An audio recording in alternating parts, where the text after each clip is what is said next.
তাই এজনী বেশ্যা এটি জীৱন্ত কাহিনী। কাহিনীটোৰ লেখকৰ পৰিচয় নয়ন নাথ। কাহিনীটো পাঠ কৰিবলৈ ওলাইছে লেখক নয়ন নাথে। এতিয়ালৈকে কাহিনীটোৰ ৩৩টা খণ্ড হয়তো আপোনালোকে শুনিলে। আজি আৰম্ভ কৰিছোঁ কাহিনীটোৰ ৩৪ নম্বৰ খণ্ডটি। উকিলৰ কথা ৰাখি হাকিমৰ হুকুমৰ নিমিত্তে কোৰ্টৰ পৰা সন্ধ্যালৈ আৰক্ষী চকীত এখন জাননী গৈছে। জাননীখন পঢ়ি বিক্ৰম অফিচাৰ খৰধৰকৈ ঘৰলৈ বুলি বাট লৈছে। ঘৰত গৈ বিক্ৰমে সন্ধ্যাৰ আগত কৈছে, সন্ধ্যা, কওক, তোমালৈ কোৰ্টৰ পৰা এখন জাননী আহিছে। কিন্তু কিয়? তুমি অহাকালিলৈ পৰাগৰ হৈ সাক্ষী দিবলৈ যাব লাগে। কি সাক্ষী দিম মই? তুমি মোৰ আগত যিবোৰ কৈছিলা সেইবোৰেই ক'বা। কিন্তু মোৰচোন কোৰ্টলৈ যাব ভয় লাগিছে। একো ভয় কৰিব নালাগে আইজনী, সকলোবোৰ নিসংকোচে কৈ দিবা। হ'ব মা। এনেকৈ কথা হোৱাৰ পিছৰে পৰা ঘণ্টাৰ পিছত ঘণ্টা বাগৰি সময়বোৰ পাৰ হৈ বিশেষ দিনটো আহি পাইছিল। সন্ধ্যাক লগত লৈ কোৰ্টলৈ ককায়েক আৰু বিক্ৰম দুয়োজনে যাব কাৰণে সাজু হৈছিল। যথাসময়ত সন্ধ্যাই মাকৰ চৰণ চুই সেৱা জনাই ঘৰৰ পৰা ওলাই কোৰ্টৰ অভিমুখে যাত্ৰা কৰিছিল। কিছু সময়ৰ যাত্ৰাৰ অন্তত কোৰ্টত উপস্থিত হৈ বিক্ৰমে সন্ধ্যাক কোৰ্টৰ ভিতৰত এটা কাঠগড়ালৈ নি উঠাই দিছে। আনপিনে পৰাগকো আৰক্ষীয়ে আনি কাঠগড়াত হাজিৰ কৰাই দিছে। সকলোবোৰ সাজু হোৱাত যথাসময়ত হাকিম গৈ নিজৰ আসনখনত বহি সন্ধ্যাৰ শুনানি গ্ৰহণ কৰিবলৈ মনস্থ কৰিছে। উকিলৰ নিৰ্দেশত সন্ধ্যাই তাইৰ লগত পৰাগে কি কি কৰিলে কৈ যাবলৈ ধৰিলে। ওচৰতে ৰখি থকা বিক্ৰমৰ সাহসত তাইক পৰাগে যে বন্ধুৰ সহায়ত গুপ্তাংগত ৰথ সুমুৱাই মাৰি পেলাবলৈ বিচাৰিছিল, বিয়া পতাৰ প্ৰলোভন দি তাইৰ সৈতে যে দৈহিক সম্পৰ্ক কৰিছিল, সকলো বিৱৰি কৈ যাবলৈ ধৰিছিল। সন্ধ্যাৰ জীৱনৰ লগত ঘটি যোৱা ঘটনাবোৰ শুনিলে নিজেই গাৰ নোম শিয়ৰি আহে আৰু নজনাকৈ চকুৰ পানী নিগৰি আহে।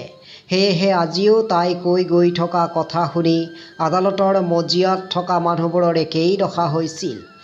তাইৰ কথা শেষ হোৱাত সকলোৱে একেমুখে কৈ উঠিছিল, চিঃ চিঃ, কিমান জঘন্য হ'লে মানুহে ইমান নিকৃষ্ট কাম কৰিব পাৰে। ঠিক সেই সময়তে হাকিমজনে পৰাগলৈ চাই প্ৰশ্ন কৰিছিল, পৰাগ, মিছ সন্ধ্যাই কোৱা কথাখিনি সঁচানে? পৰাগে হাকিমৰ প্ৰশ্নত একো কোৱা নাছিল, মাথো মূৰটো টুপিয়াইছিল। তাকে দেখি হাকিমে পৰাগৰ পক্ষৰ উকিললৈ চাই পুনৰ প্ৰশ্ন কৰিছিল, আপোনাৰ আৰু কিবা অজুৰ আপত্তি আছে নেকি?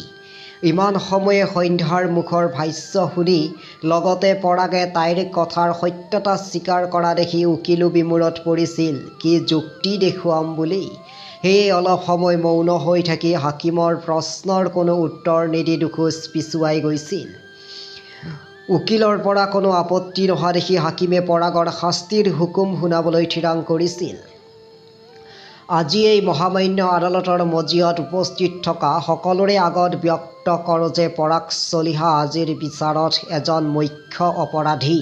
সেয়ে পৰাগৰ rape case, attempt to murder case, IPC under ছেকশ্যনৰ ভিন্ন ভিন্ন ধাৰাৰ লগতে 52 পৃষ্ঠাজোৰা চাৰ্জশ্বিটৰ ওপৰত ভিত্তি কৰি মহামান্য আদালতে শাস্তি দিবলৈ থিৰাং কৰিছে।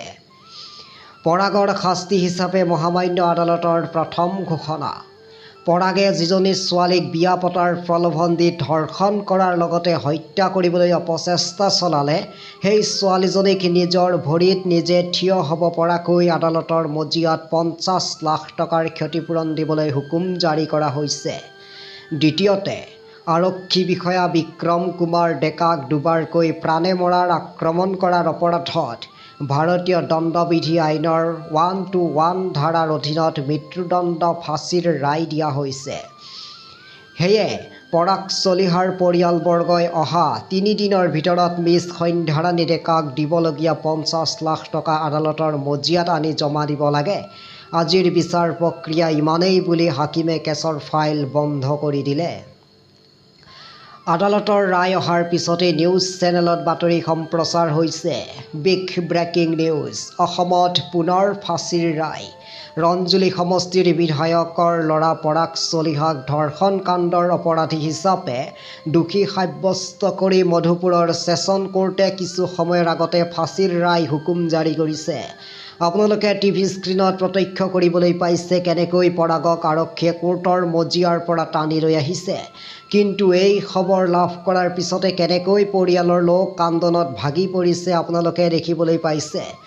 এইবোৰ দেখি শুনি পৰাগৰ মাক দেউতাকে কোৰ্টৰ বাহিৰত উকিলৰ ওচৰলৈ গৈ কান্দি কান্দি ক'লে, ছাৰ, এইবোৰ আপুনি কি কৰিলে?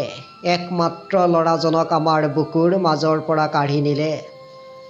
চাওক, মই যিমান পাৰিছিলোঁ চেষ্টা কৰিছিলোঁ, কিন্তু ছোৱালীজনীয়ে যিবোৰ বৰ্ণনা কৰিলে সেই সকলোবোৰ পৰাগে নিজেই কৰা বুলি আদালতৰ মজিয়াত স্বীকাৰ কৰিছে। তাত মই কেনেকৈ বচাম? আজি যেনেকৈ পুত্ৰৰ অভাৱ অনুভৱ কৰিছে, এই অনুভৱ পুত্ৰই কৰি থকা অপকৰ্মবোৰৰ আগতেই কৰিব লাগিছিল বুলি উকিলজন পুনৰ কোৰ্টলৈ সোমাই গৈছিল। ঠিক তেনেতে বিক্ৰমে সন্ধ্যাক হাতত ধৰি কোৰ্টৰ ভিতৰৰ পৰা লৈ আহিছিল।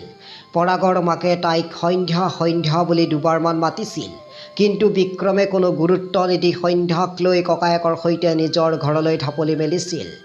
বিক্ৰমৰ ঘৰত আদালতৰ ৰায় শুনি সকলো সুখী হৈ পৰিছিল। সঁচাকৈ বিক্ৰম অফিচাৰে সন্ধ্যাক দিয়া কথা আজি ৰাখি দেখুৱাবলৈ সক্ষম হৈছিল। আদালতৰ হুকুম মতে বিধায়ক গৈ ৩ দিনৰ পিছতে সন্ধ্যাৰ ক্ষতিপূৰণ ৫০ লাখ টকা আদায় দিছিল। সেই টকা বিক্ৰমে লৈ গৈ সন্ধ্যাৰ হাতত দিছিল। কিন্তু সন্ধ্যাই সেই টকা এটকাও নাৰাখি সকলো ককায়েকৰ হাতত জমা দি শহুৰ দেউতাক আৰু জন্মদাত্ৰী মাকৰ স্মৃতি জীয়াই ৰাখিবলৈ তাইৰ ঘৰৰ কোণত এটি সৰুকৈ মন্দিৰ নিৰ্মাণ কৰি দিবলৈ দিছিল। তাইৰ এনেকুৱা মহানুভৱতা দেখি ঘৰৰ সকলো মানুহৰেই চকুলো নিগৰি আহিছিল। আনপিনে অনন্তই পৰাগক মৃত্যুদণ্ডৰ পৰা ৰেহাই দি আজীৱন জেল দিব লাগে বুলি হাইকোৰ্টলৈ লিখিত পত্ৰ প্ৰেৰণ কৰিছিল। কিন্তু অনন্তৰ সেই পত্ৰ উচ্চতম ন্যায়ালয়ে গ্ৰহণ কৰা নাছিল, যাৰ বাবে পৰাগ এই পৃথিৱীৰ পৰা মাক দেউতাকৰ বুকু উদং কৰি অকালতে চিৰবিদায় ল'বলৈ বাধ্য হৈছিল।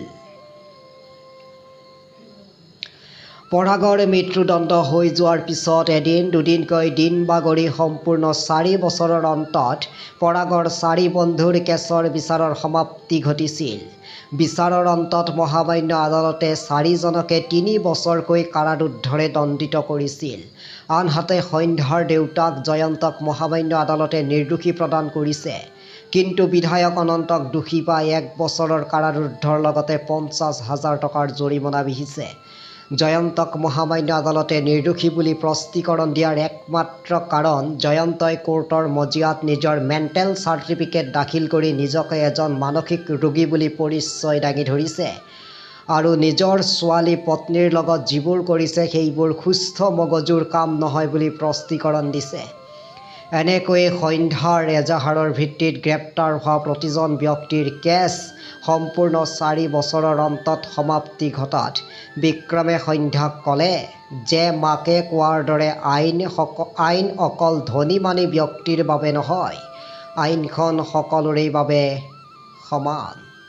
আজিৰ খণ্ডটি শুনি কেনেকুৱা পালে? অহাকালিলৈ একে সময়তে অন্য এটি খণ্ডৰ সৈতে লগ পোৱাৰ প্ৰতিশ্ৰুতিৰে আজিলৈ ইমানতে এৰিছোঁ। ধন্যবাদ। শুভৰাত্ৰি।